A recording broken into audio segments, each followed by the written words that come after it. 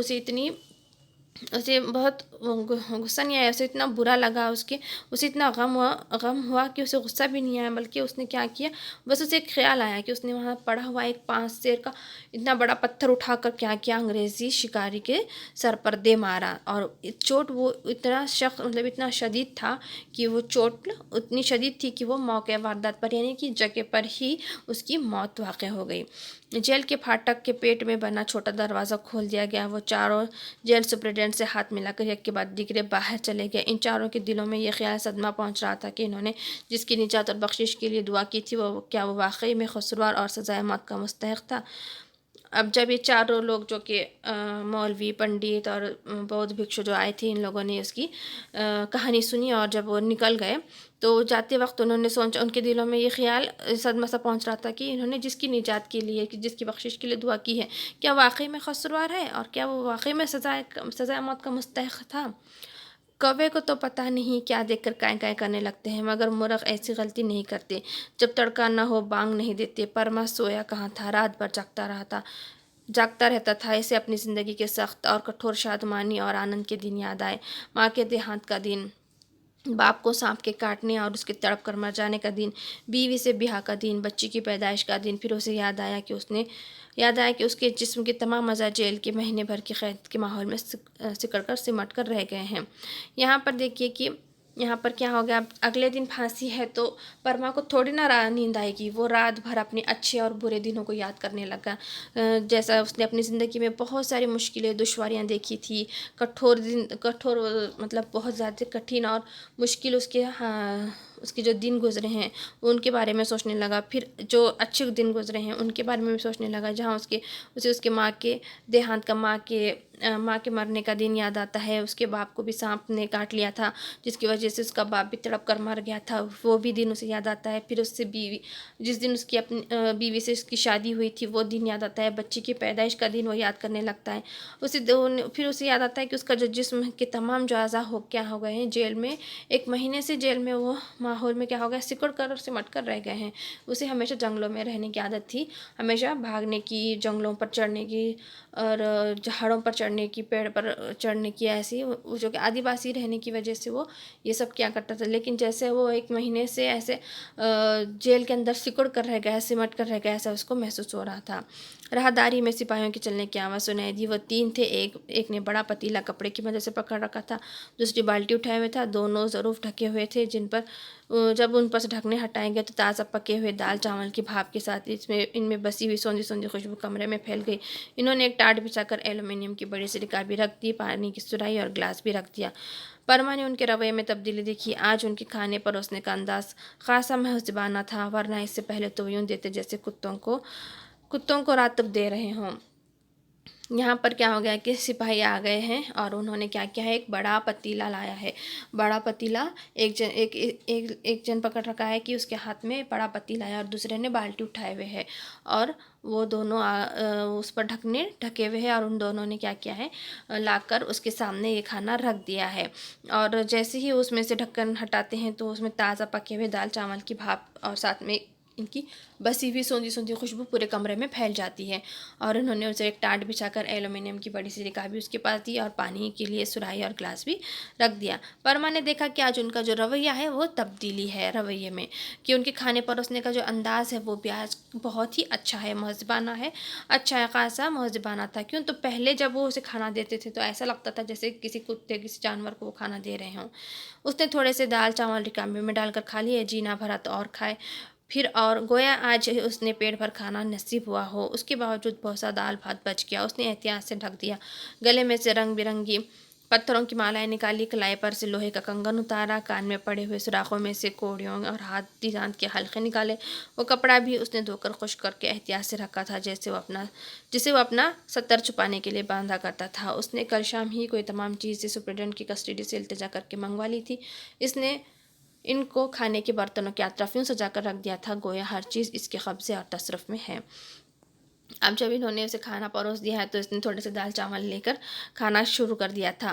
اور تھوڑا پہلے اس نے لیا، پھر جینا بھرا تو اور لیا، گویا جیسے آج اس نے کئی دنوں کے بعد جیسے اسے آج پیٹ بھر کر کھانا نصیب ہوا ہوگا۔ اس کے کھانے کے باوجود بھی بہت سارا دال بھات بچ گیا تھا، اس نے کیا کیا، اسے احتیاط سے ڈھک کر رکھ دیا، اور اس کی جو بھی چیزیں تھیں جیسے گلے میں رنگ برنگی پتھروں کی مالائیں تھیں، کلائی پر اس نے لوہے کا کنگن پہنتا تھا، کان میں پڑے ہوئے سوراخوں میں کوڑیوں اور ہاتھوں میں دانت کے حلقے تھے، جو سب اس نے پہن رکھا تھا وہ سب نکال کر، اور کپڑا اس نے جو کہ دھو کر خشک کر کے رکھ دیا تھا جو اسے اپنا ستر چھپانے کے لیے استعمال کرتا تھا، اور یہ سب چیزیں اس نے سپرنٹنڈنٹ کی کسٹڈی سے التجا کر کے منگوا لی تھی، اور اس نے سب یہ چیزیں نکال کر کیا کیا، کھانے کے برتنوں کے اطراف سجا کر رکھ دیا، جیسے یہ ساری چیزیں اس کے قبضے میں ہیں، اس کے ہی تصرف میں ہیں۔ پھانسی کھڑی ہو چکی تھی، جلاد پھانسی کی ٹکٹکی سے بندھی رسی کو بار بار کھینچ کر اس کی مضبوطی کو جانچ رہا تھا، عبدالرزاق خان کے نال لگے ہوئے جوتوں کی آواز راہداری میں گونجی، تالا کھولا گیا، لوہے کا دروازہ کھلا، پرما چلیں، پھانسی کھڑی ہو چکی ہے، تڑکا ہونے والا ہے۔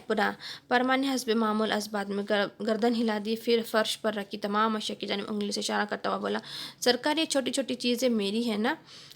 ہے نا؟ خان نے اس بات میں گردن ہلا کر ہاں کہا، پھر اس نے دونوں برتنوں پر سے ڈھکن ہٹایا، ان میں دال چاول رکھے ہوئے تھے۔ صاحب یہ کھانا یہ بھی تمہارے لیے ہی پکایا گیا تھا، تو پھر یہ میرا ہوا نا؟ ٹھیک ہے تمہارا ہی صحیح، تو سرکار ایک کرم کیجیے گا، میری لاش کو لینے کے لیے میری بیوی، میری بیٹی، میرا بھائی